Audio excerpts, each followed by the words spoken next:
Keinon kate ashka no yoligniwan. ¿Cómo están el día de hoy, amigos? Hoy aprenderemos a preguntar ¿qué quieres?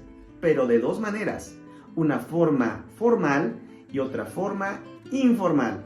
Quédate al final de este video y apréndelo conmigo. Primero, la forma informal. Lo diremos de la siguiente manera. Tlentikneki. Tlentikneki. Tlentikneki. La forma es un poquito agresiva. Hasta puede sonar un poquito grosero. Ahora, la forma reverencial o formal.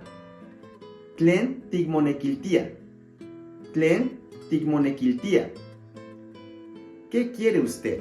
Ya esta forma de preguntar es muchísimo más respetuosa. Bueno, ya lo sabes. Ya aprendiste cómo preguntar ¿qué quieres? En una manera respetuosa y en una que no lo es tanto.